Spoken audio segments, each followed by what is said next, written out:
proper session, that is brewing thermodynamics. Okay. Can I heat some water?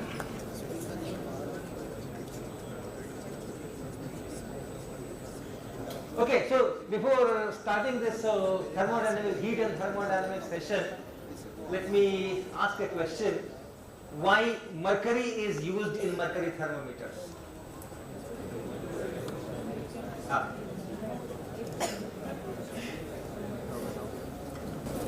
Mercury, one, it doesn't stick to the walls like water would. Secondly, mercury expands in a more linear way than water would in a thermometer. Okay.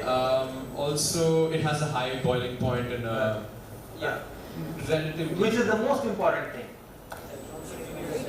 Out of the 3-4 things that you told, which is the most important thing? Linear expansion. Linear expansion. Okay. It expands uniformly with temperature. Yeah.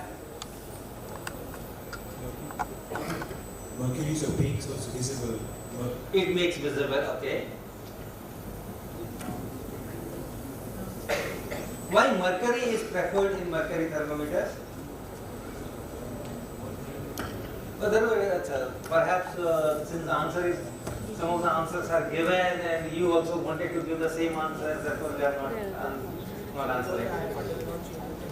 Alpha does not change with temperature. Very good.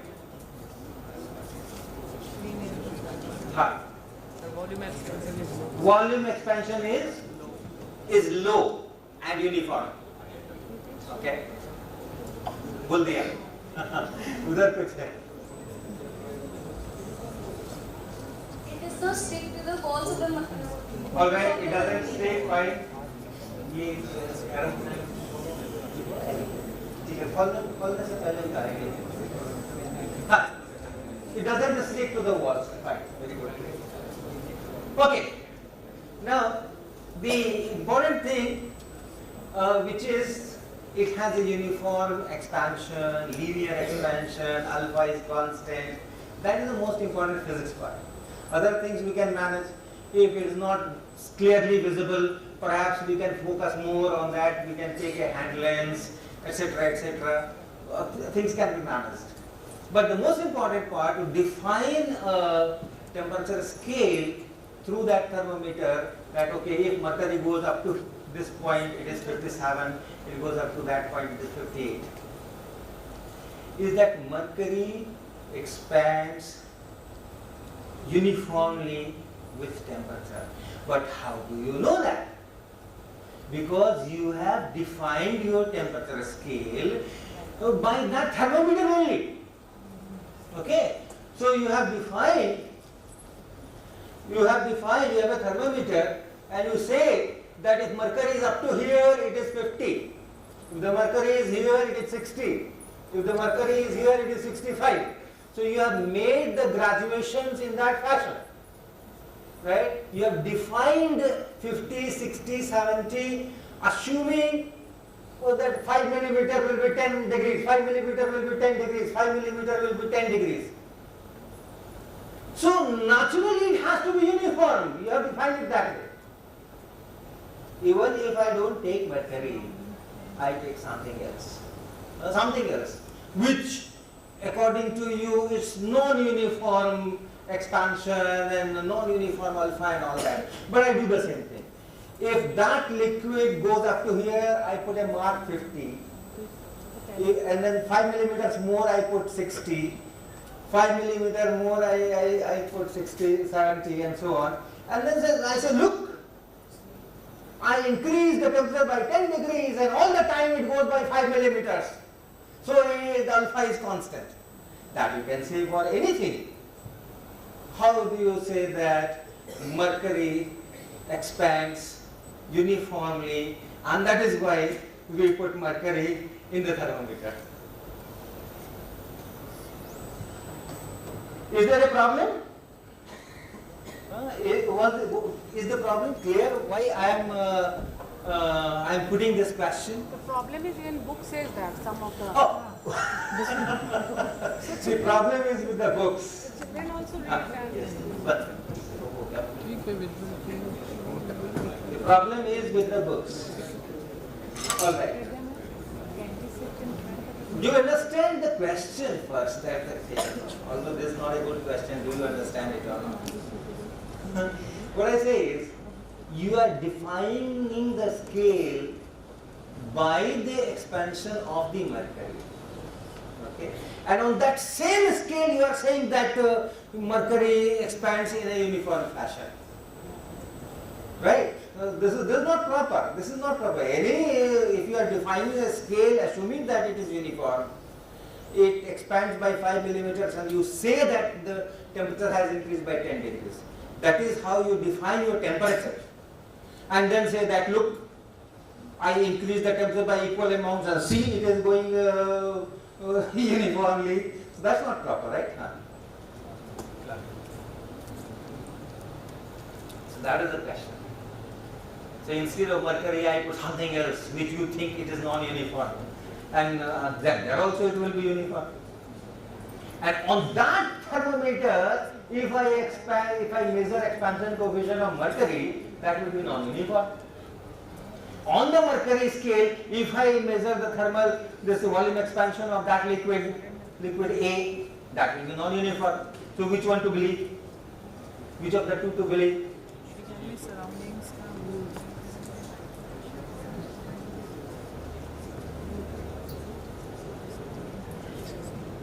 Come on.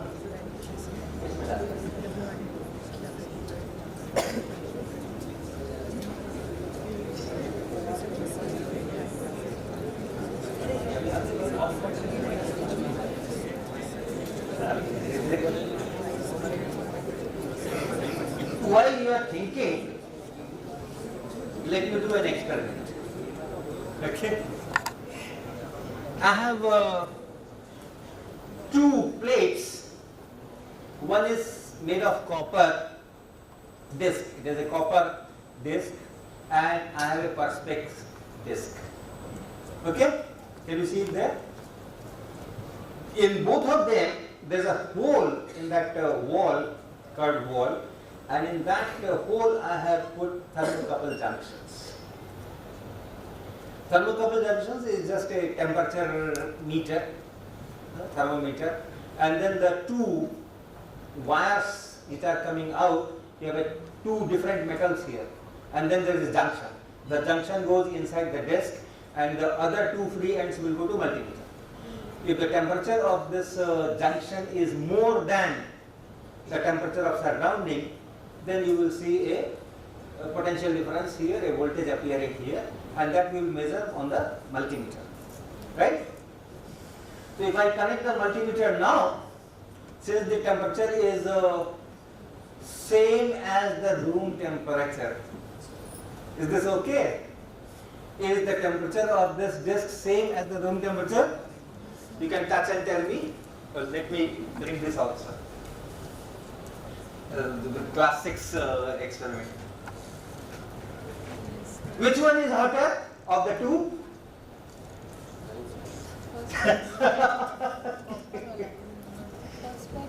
कौन सा ज्यादा गर्म लग रहा है? ये ज्यादा गर्म लग रहा है, ठंडा लग रहा है ना? है क्या ऐसा? Which one is having more temperature of these two? This one is having more temperature. वो लग रहा है ज़्यादा ठंडा लग रहा है. Okay, so the copper one appears to be colder than the perspex one.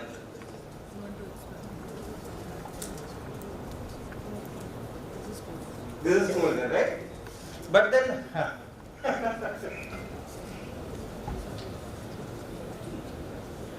yeah, but then the thermodynamics says that no, both are at the same temperature, because they are in thermal equilibrium. Use bigger words so that people understand that you know thermodynamics.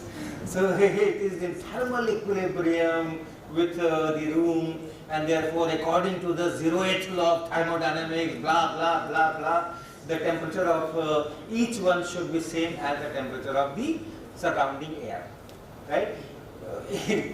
Okay, yes. So as copper copper is a good conductor, our body heat will Right, transfer. right, correct. So both are having same temperature, same as the temperature of the surrounding air. Okay, but our hand is at a higher temperature. Our hand is a higher temperature because our body system is maintaining the body temperature much higher than what the room air is. Right. So when we touch, the heat goes from our hand to the disc. In each case, it goes to this copper disc if I touch this, it goes to perspex this disc if I touch this. But then because of the conductivity difference, the rate at which this heat is going from our hand to the disc is different. In case of copper, it's going faster because this copper disc is taking away the heat, and therefore I have to supply more heat to bring it in thermal equilibrium with my hand. Right? And in case of perspex, it's only the surface which I have to heat up, not this entire volume, because it's not transmitting the heat inside, and therefore I feel that okay, my hand doesn't have to give much of heat, so it looks slightly hotter as compared to this. That's it. Let's come back to our old question. Why do we say that mercury expands uniformly? Well, I have defined my temperature scale that way. Okay? And, okay, alright. Yeah, please answer.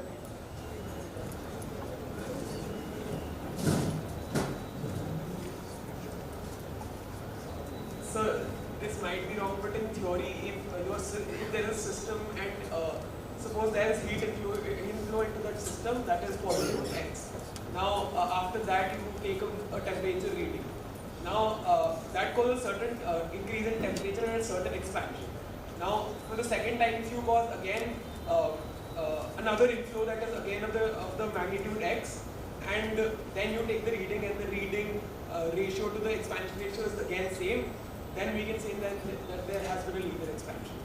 So we do not require a correct reading in this case, but only the same amount of heat inflow in both cases. That is repeatability of your experiment, right? Yes. That is repeatability. You have done your experiment well, so that when you repeat the experiment, you get the same result. See, I am saying that I have two liquids, A and B. I make two thermometers. Okay? One with liquid A and one with liquid B. Okay?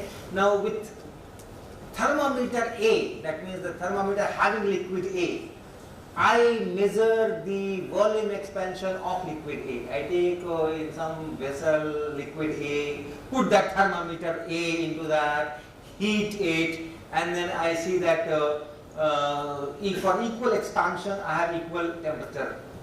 Same thing I can do with B. I take liquid in B, in a vessel liquid B, I can take in vessel B, in a vessel liquid B, and put that thermometer B there.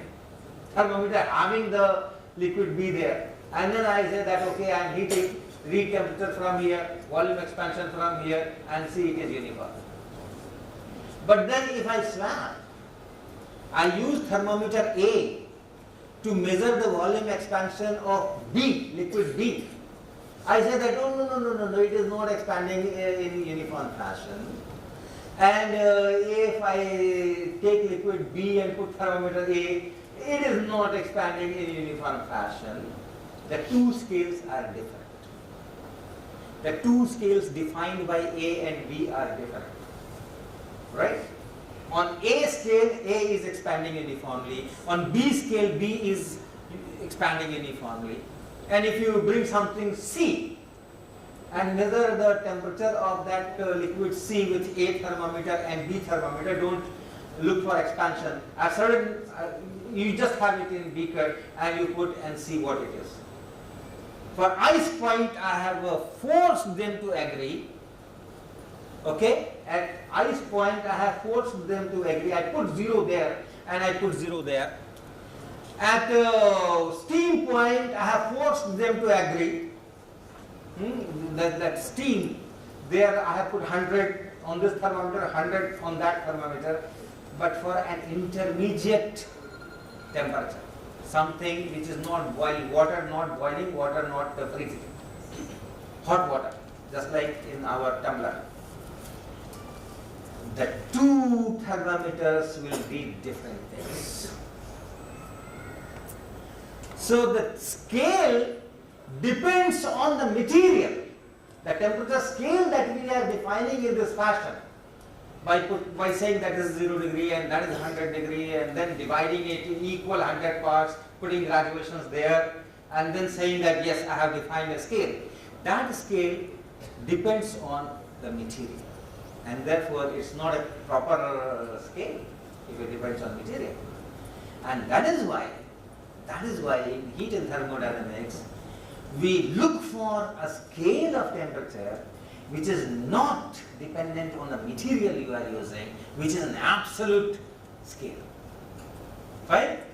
So that's the need. And then you know how do we define that absolute scale? Yes?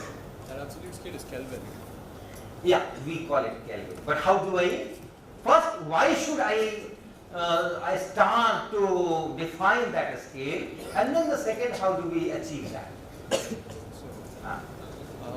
You define that scale with taking 0 as the point where all intermolecular activity ceases, and taking that as a starting point, you gradually move. Very difficult task to achieve. I want to make a thermometer, and in asking me first go to a system where all molecular activities have ceased. How do I get such a system to make my thermometer? In 1996 or so, some people could cool a small mass of gas, 2000 atoms only, up to some nanokelvins, right? Few tens of nanokelvins, I believe, and they got Nobel Prize for that. Who were the scientists, sir? I don't remember, but you look for Nobel Prize in Physics for Bose-Einstein condensation. Yeah, no science. Yes. Okay, so that Nobel Prize was gotten because these people could cool the things to some 30-40 nanokelvin or so, where this Bose-Einstein condensation took place. That phase transition took place, and they could implement or they could demonstrate the age-old theory of Satyendra Bose and Albert Einstein, who had predicted through their equations that it should go to that particular phase at a low temperature. But it was achieved only recently. So going at that so-called 0 Kelvin to make my thermometer is a very costly affair. Yes. My take on this would be the need of standard that you've explained. It is defined by various standard conventions that 1 by 273.16 of the triple point of water is defined to be 10 Kelvin, so that we do not actually need to go to absolute 0 to set the scale. Effectively, it means just that at the absolute 0 we will get 0 Kelvin. That is how the scale has been defined. So I think we use the scale defined by Mercury because that scale also satisfies the Charles law of gases. Okay.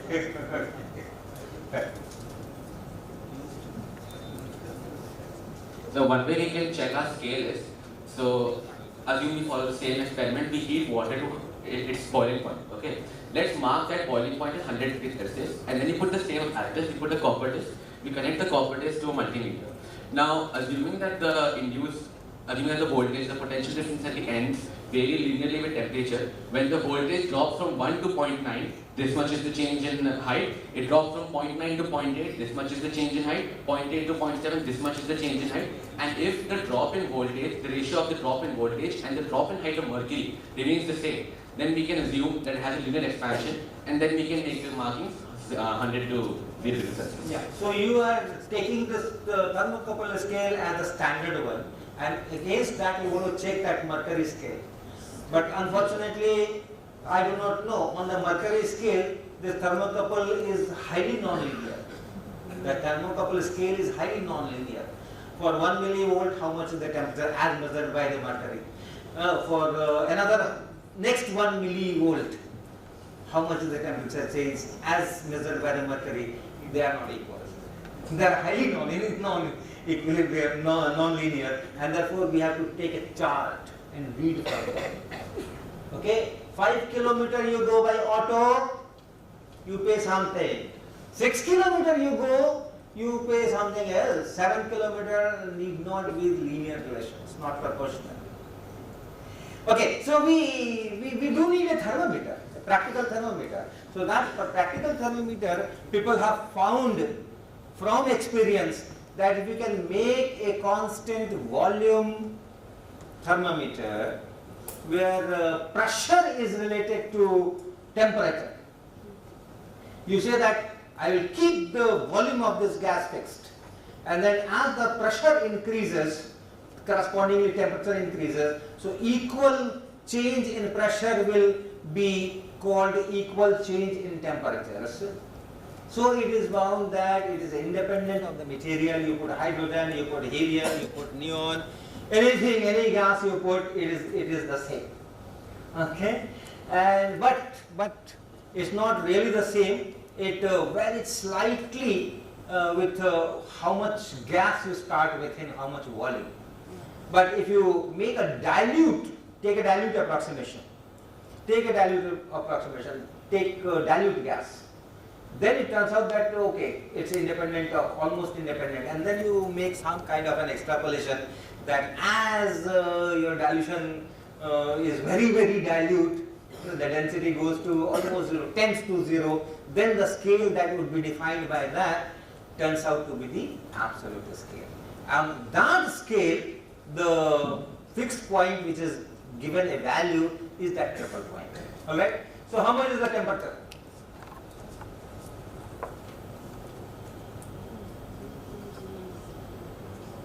.6 here and 0.09. Oh my god. How come? Part of it is exposed to air, that is creating problem. Which one is colder? Which one is colder here?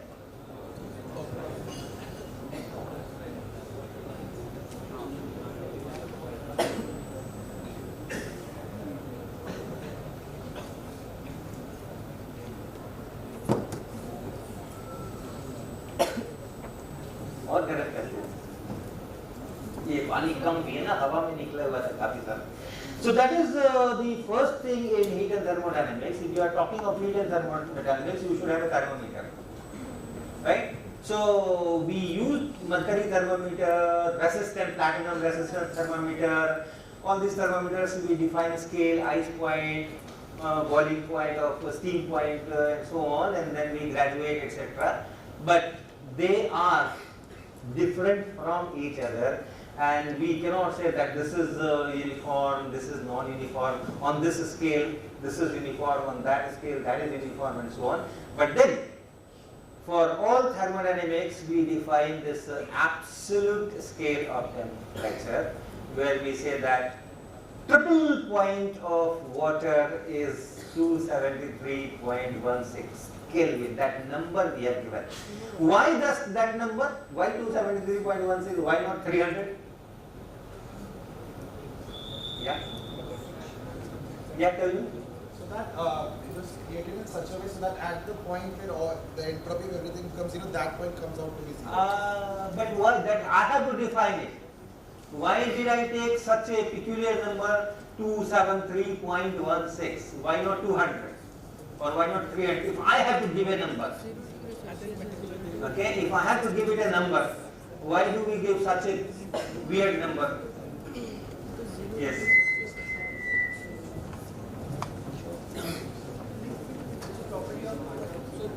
Water has a particular temperature at which it has a particular I am defining the scale. I am defining the scale. I don't have a scale. I am defining the scale. So why at that particular temperature it has this property? It has a property. What is triple point, by the way? What is triple point? at which solid, liquid and gas There are answers. What can I do? What is triple point? exists in all three forms. At what temperature? The temperature at which all the three phases exist together in equilibrium. That means at that particular temperature, and remember, at a particular pressure also. At 1 atmospheric pressure, you will not be able to get any temperature at which water, vapor and solid can coexist in equilibrium. Right? What is in equilibrium? That means water is not converting into vapor, vapor is not converting into water, ice is not converting into, so whatever amount I have kept is there. Right? You won't get any temperature. Right? So triple point is not only temperature, triple point is also pressure. Only when you have a particular pressure. In case of water, it is something like 4.58 millimeter of mercury or so.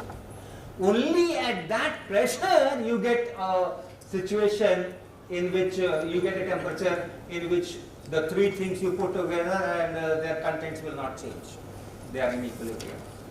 So that point is known as triple point. Fine. But to that, and then we say that our temperature will be proportional to the pressure of the gas. Now we have to get that proportionality constant, I have to give a value at one particular, y is equal to mx. For some x, I have to give some y so that that m can be obtained. So we say that, okay, we take triple point of water and give it a value. So that will give me that proportionality constant. But that number is given as 273.16 Kelvin. This is to match with the traditional mercury thermometer temperatures. Okay? If I give it 200 Kelvin or 300 Kelvin or 400 Kelvin, then this scale, the readings on this scale and the readings of mercury scale will be very, very peculiar. There won't be a simple relation between these two. So we have chosen it so that from age-old times people are using mercury scale or platinum resistance scale. So they are not very scared about this new syllabus given by NCERT that you have to use Kelvin. And all our mercury thermometers are now to be thrown. So it's not like that. So by putting that number 27316, we have ensured that that Celsius scale is also usable. You only have to just put that number, you have to add that number to 73.15 or whatever. Okay, so that is about the temperature scale. So I am trying to emphasize the need of an absolute scale if we want to use thermodynamics. And all our PV equal to nRT, etc. is in that on that scale. Fine.